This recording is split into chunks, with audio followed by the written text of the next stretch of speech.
Apa kata Rasulullah? Sesungguhnya jika engkau meninggalkan sesuatu karena Allah, Allah akan ganti lebih baik kepadamu.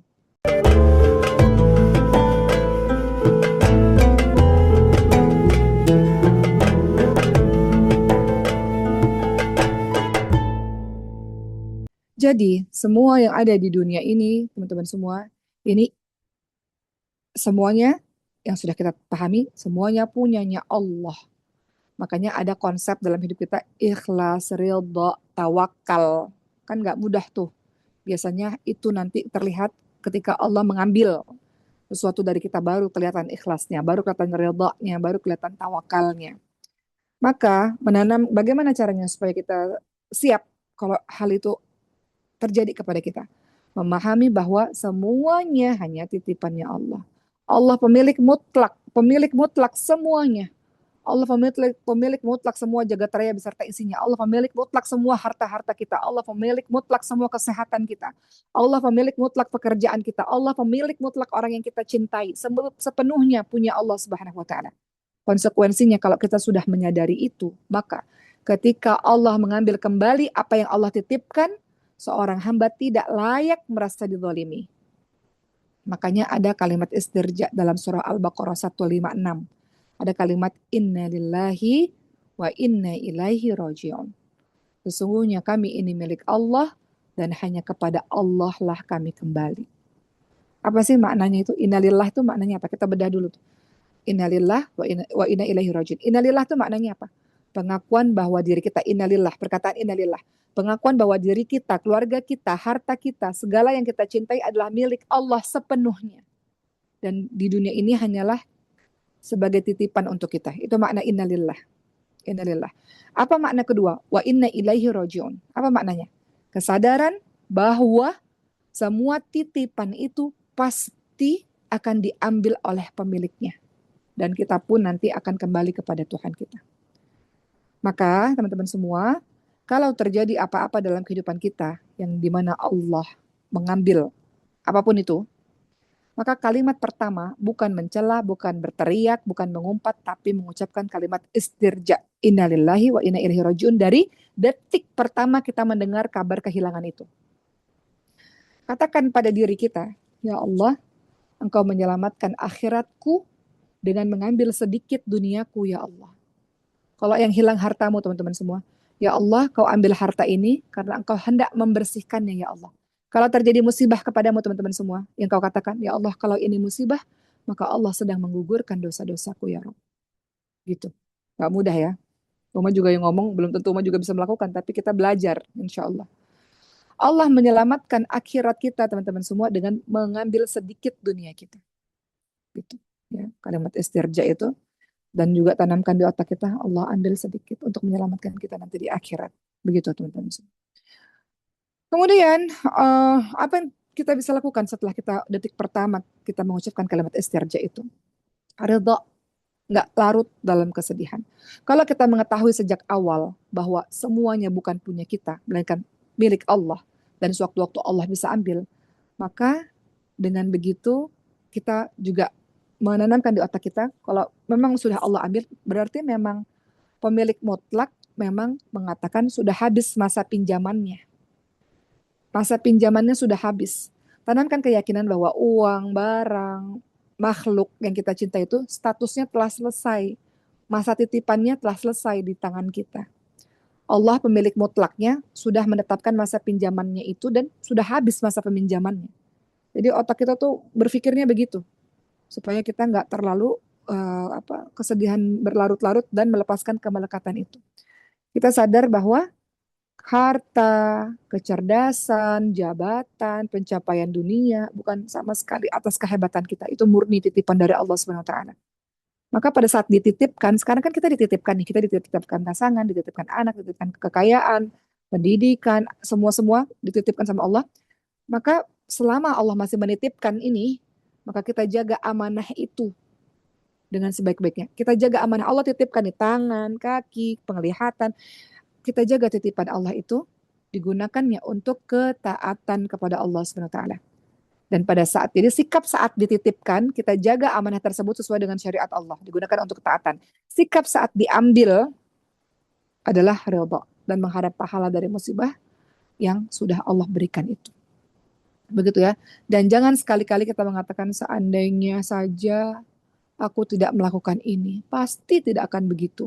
Seandainya saja, nggak boleh mengatakan seandainya, seandainya, seandainya. Karena itu adalah pintu pembuka syaitan. Kalau terjadi apa-apa, nggak boleh bilang seandainya. Yang teman-teman katakan adalah qadarullah. Qadarullah. Teman-teman bilang qadarullah. Wa ma sya'a fa'al.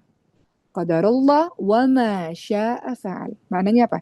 Ini adalah takdir Allah. Qadarullah. Qadarullah. Dan apa yang Allah kehendaki, Allah lakukan.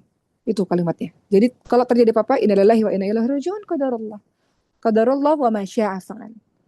Ini adalah takdir Allah dan apa yang Allah kehendaki Allah pasti akan lakukan. Bukan seandainya saja, seandainya saja, seandainya saja. Seandainya nggak boleh. Apa kata Rasulullah SAW? Bersemangatlah terhadap hal yang bermanfaat padamu. Mintalah pertolongan kepada Allah SWT. Jangan pernah bersikap lemah. Kalau kamu tertimpa musibah, jangan kamu katakan seandainya aku berbuat demikian. Tapi katakanlah qadarullah. Qadarullah wa ma syaa fa'al. Kata Rasulullah, tapi katakanlah ini adalah takdir Allah. Allah telah menakdirkan untuk aku dan apa yang Allah kehendaki pasti Allah akan lakukan. Perkataan seandainya membuka pintu syaitan. Hadis riwayat Muslim. Ya, jadi ingat kalau terjadi apa-apa kita qadarullah, takdir Allah.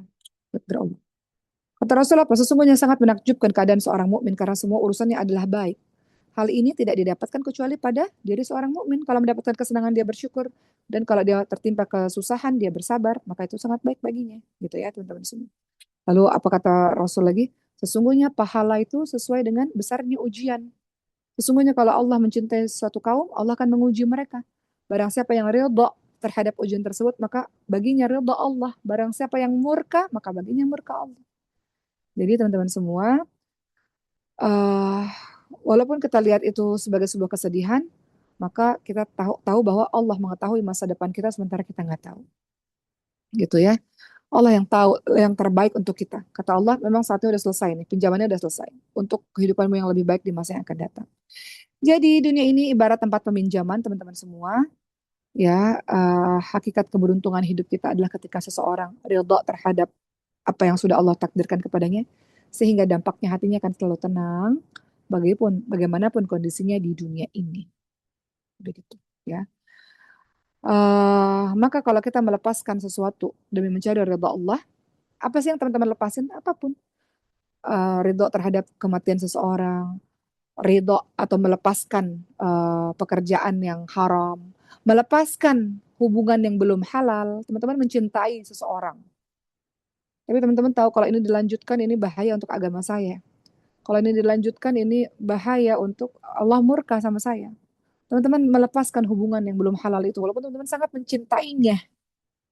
Makanya kan ada satu hadis ya di di padang mahsyar itu salah satu yang dinaungi oleh Allah adalah ketika dia mencintai seseorang tapi dia lepaskan.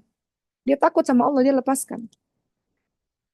Atau bagaimana ketika kita melepaskan sesuatu demi mencari ridha Allah, melepaskan ambisi dunia yang melalaikan.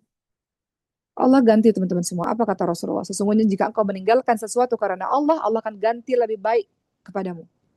Engkau lepaskan pekerjaan harammu itu, Allah ganti dengan pekerjaan yang lebih baik. Engkau lepaskan hubungan harammu itu dengan kekasihmu. Allah ganti dengan perasaan tenangmu dan kehidupanmu yang lebih baik di masa yang akan datang. Engkau lepaskan dosa-dosa yang kau lakukan selama ini. Allah ganti dengan kehidupan yang lebih baik, teman-teman semua. Ya, jadi belajar untuk melepaskan kemelekatan yang kita rasa semuanya milik kita, ternyata bukan milik kita. Fokus mengalihkan pikiran kita itu terhadap target-target akhirat.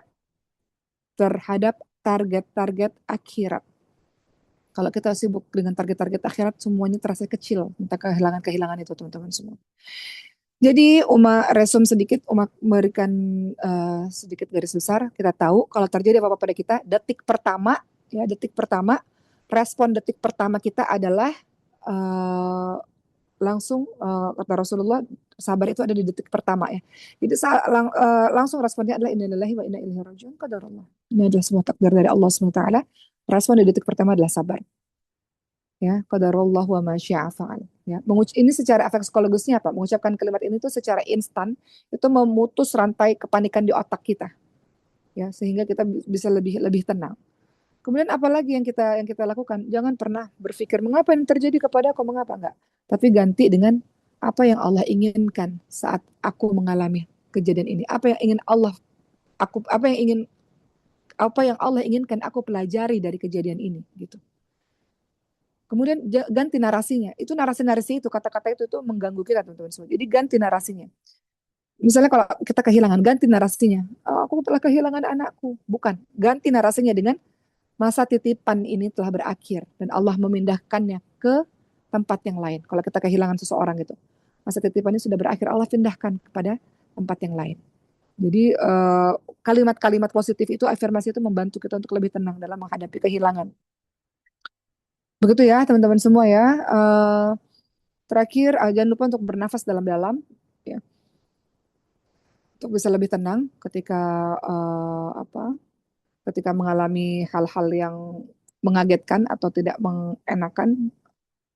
Teman-teman tarik nafas dalam-dalam untuk bersikap lebih tenang, disertai dengan kata-kata afirmasi yang sudah Uma ajarkan tadi, dengan doa-doa juga. Kemudian berikutnya sadari juga tadi mau bilang kan bahwa oke, masa pinjaman sudah habis, ya sudah. Nah, tindakan-tindakan itu semua itu bisa pada akhirnya membuat kita merasa apa yang terjadi terasa lebih kecil, lebih ringan gitu ya teman-teman semua. Kepasrahan total itu membuat hidup kita menjadi lebih ringan. Jadi eh, amalkan doa-doa tadi yang sudah Uma jelaskan, atau doa-doa yang muqallibal qulub tsabbit qalbi ala dinik. Wahai Allah, Allah yang Maha membolak-balikkan hati, tetapkan hati kami atas agamamu. Itu juga bisa teman-teman ucapkan. Atau teman-teman juga ucapkan Allahumma inni as'alukal huda wa tuqa wal afaf wal ghina. Ya Allah, aku mohon kepadamu petunjuk. Aku mohon kepadamu ketakwaan ya Allah. Aku mohon kepadamu jauhkan dari hal-hal yang tidak halal. Aku mohon padamu dari hati yang cukup ya Allah. Baca doa. Nggak bisa baca Arabnya, baca Indonesianya. Karena doa itu afirmasi untuk membuat kita menjadi lebih tenang. Jadi terakhir dari umat pada hari ini adalah barang siapa yang menjadikan akhirat sebagai target utamanya, maka Allah akan menjadikan kekayaan di dalam hatinya. Allah akan menyatukan urusannya dan dunia akan datang kepadanya dengan hati yang tunduk. Artinya barang siapa yang menjadikan akhirat sebagai target utamanya, kalau engkau menyibukkan hari-harimu dengan hafalan Quran, menyibukkan hari-harimu dengan talabul ilmi atau menuntut ilmu, menyibukkan hari-hari dengan ibadah-ibadah wajib, maka urusan dunia otomatis akan mengecil di mata kita. Akan mengecil di mata kita. Gitu teman-teman semua. Ya, alhamdulillah. Hari ini kita sudah selesai membahas mengenai menghilangkan kemelekatan terhadap makhluk, terhadap sesuatu yang kita cintai. Kita belajar dari kisah Nabi Ibrahim alaihissalam, kita tahu bagaimana caranya kalau itu nanti suatu waktu terjadi kepada kita, dan kita ingat kalau apa-apa terjadi nih, teman-teman ingat ceramah pada hari ini, Uma juga ingat apa yang Uma sampaikan untuk senantiasa istirja. Innalillahi wa inna ilaihi rajiun. Masa titipannya sudah habis ya Allah. Saatnya kuserahkan kembali kepadamu sang pemilik mutlak akan segala sesuatu. Begitu teman-teman semua.